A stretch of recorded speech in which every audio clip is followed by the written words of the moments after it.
delicate time. Know then that it is the year 10,191. In this time, the most precious substance in the universe is the spice melange.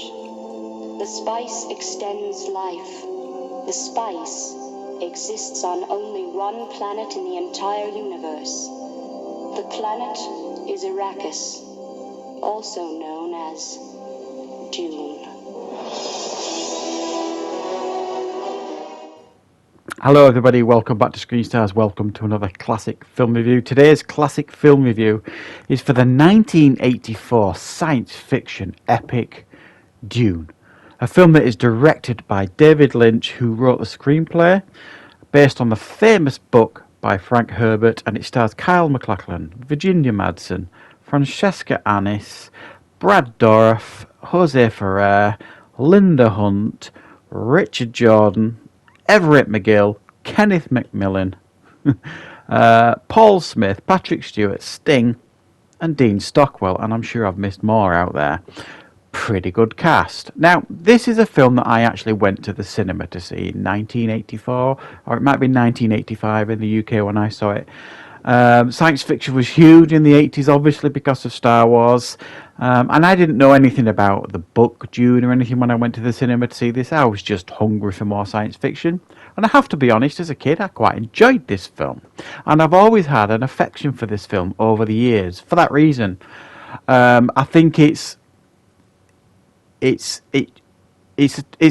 epic that failed almost, a science fiction epic that failed. And now I've grown up and I've learnt a lot more about the Dune, the novels, the attempts to get this film to the screen before this, and since. It was almost like Watchmen, you know, the film Watchmen. They said it was like unfilmable. Occasionally a film, something comes along and they say, "Oh, that's unfilmable. You'll never be able to turn that into a movie."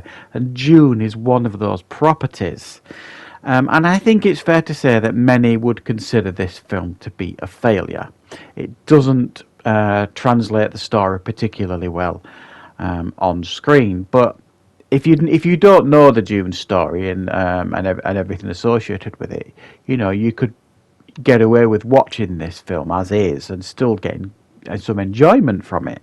And that's the perspective I'm looking at here for this review, you know, going into it, if you like, fresh, not knowing much about this universe. And I think for the time this film came out, the attempt that they made to tell this story, I think is fairly commendable. And we do, for the most part, get a pretty impressive science fiction epic. But it is seriously flawed. I have to say, I've rewatched this to prepare for this review, and it's a good few years since I've seen this film. And I can now see the major flaws in this film, the narrative flaws in this film, and how on earth David Lynch thought he was going to put this film onto a theatrical screen in just over 2 hours. It just was never going to happen. I know there were planned sequels for this, but because this was a financial failure, they never came to fruition. So the story isn't really fully told. But the original Dune story is, I mean, the film that we're going to get in a few weeks now, I suppose, the new Denis Villeneuve's Dune, is going to be split into two parts. So it's almost like, if you've seen this film, the first hour of this film, Just Beyond, is going to be like the main film that we're going to get in a couple of weeks, the Denis Villeneuve film, and then the sequel is going to be the second half, where he escapes Paul. And his mother kind of escape and head into the dunes. But if you've never seen Dune, what is this story about? Well, I'll do my best to try and explain it, but it is not an easy story to explain, if I'm being honest. Essentially, it's set obviously many years in the future. There is a planet called Arrakis. And on this planet, it's a desert planet, there is a valuable substance called spice. And this spice is the most valuable thing in the whole of the universe. And if you control Arrakis, you basically, are very, very powerful. And you control the flow of spice. And spice is needed in almost every aspect of life. And in particular, space travel. It's used for that because they kind of use it to fold space, to travel about. So it's so valuable, it's untrue, this spice. So the House Atreides are given the opportunity by the Emperor of the Universe to essentially rule Arrakis and continue the production of spice. That responsibility gets taken off the Harkonnens, which are the bad guys, basically. Okay, House Atreides are the good guys, the Harkonnens are the bad guys. But it's a trap, basically, because the Emperor is seeing that House Atreides is becoming more popular, more powerful. He sees them as a threat, so he puts them in place on this planet Arrakis. But it's a trap, and the Harkonnens basically attack them, take it over. Everyone is killed, but Paul and his mother escape. Now, Paul, played by Cal MacLachlan, and his mother, played by Francesca Annis, head out deep into the dunes. They get taken in by a tribe, and essentially they'll learn to fight back against House Harkonnen. And Cal MacLachlan fulfills his destiny. Paul Atreides fulfills his destiny, takes the water of life, and becomes this almighty being. And uses these gigantic sandworms that occupy this planet to his own advantage to attack the Harkonnens. That's me trying to explain Dune. Well, this film, anyway, the best I can.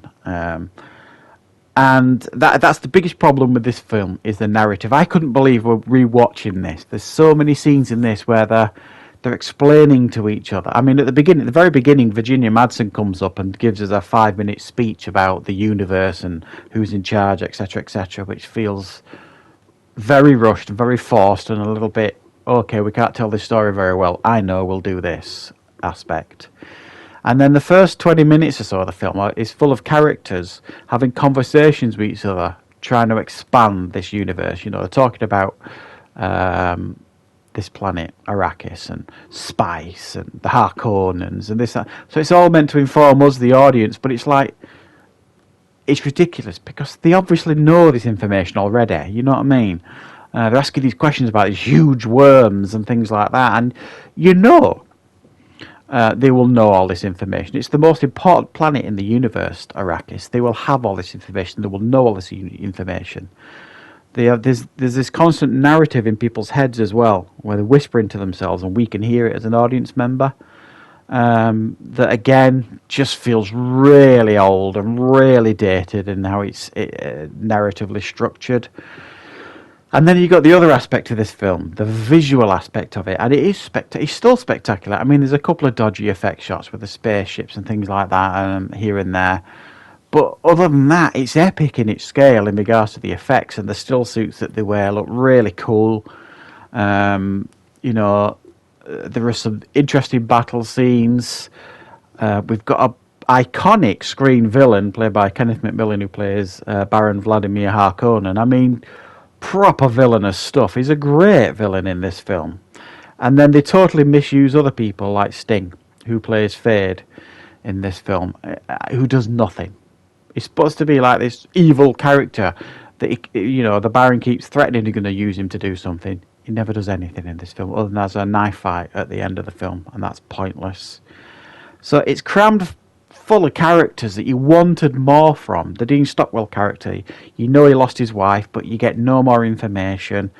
You wanted to know more about all of these characters, and we never really get to know and learn about them more. So it all feels massively rushed. Certainly when you watch this film now, but still, it's really enjoyable, I think. There's some good performances here. It's epic in scale. I think it's a visual treat. Some of the production design that's going on, and the music. Wow, the music is just incredible. The soundtrack is really fantastic, and I hope that maybe they're going to make use of this soundtrack in the new film. But I doubt it. It's Hans Zimmer. He knows how to do a soundtrack, so I'm expecting the new one to sound completely new. So there's really some great stuff here. I think David Lynch got about 50-60% of this film right. The rest of it, no, but he has said that he didn't have creative control in this film. You know, he even regrets making this film, David Lynch. He's never wanted to get involved in doing like a special edition or a director's cut. There are a couple of different cuts out there. There is a longer version that was shown on TV. It's about 3 hours long. that David Lynch actually disowned. So if you ever see that TV cut of it, it's actually got the renowned directed by Alan Smithy, because he didn't want anything to do with it, David Lynch. My understanding is there's a fan cut as well out there too that many consider to be the ultimate cut. I've never seen it. I've probably seen the TV version on TV, but I can't remember much about it. Interestingly as well, I didn't know this. Ridley Scott was set to direct this film before David Lynch, and then I think because his older brother passed away, he didn't do the film. He didn't get involved in the film. My understanding is as well that Val Kilmer turned down the role of Paul Atreides, which again I didn't know. And Christopher Reeve also auditioned. So there's loads of little tidbits and trivia about this film. It was one of those films that really failed, that has garnered a cult following over years. It's got a lot of affection towards it, but still you can see the criticisms of this film when you watch it. But I think it is still really, really watchable. There's some really fantastic moments in it. But I have to say, I'm stupidly excited for Denis Villeneuve's film. I've been watching some early buzz on that film, some early reviews that have come out from people that have already seen it.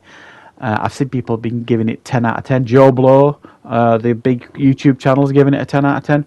There's 2 or 3 other people I've seen who reviewed the film that have given it really high scores. They're saying it's a masterpiece, so I'm really hoping that Denis Villeneuve has cracked it and given us the screen version of Dune that we've been waiting for so long. But I hope you've enjoyed my take on this classic film review for the 1984 version of Dune. If you haven't seen it, I do suggest you watch this before the new Dune. There's also the mini-series, obviously, that came out in 2000, I think, with James McAvoy and William Hurt. I have seen that. I do have it on Blu-ray, so I'm going to try and watch that and maybe review that before the new Dune if I get time. I still need to get a hold of Children of Dune, but I did see that as well at the time. So there's lots of different versions of Dune out there, guys. Check something out before you watch the new film so that you maybe don't feel particularly lost going into that and you know a little bit more about that universe. So thanks for watching, everybody. I'll be back with plenty more reviews and content on the channel very, very soon.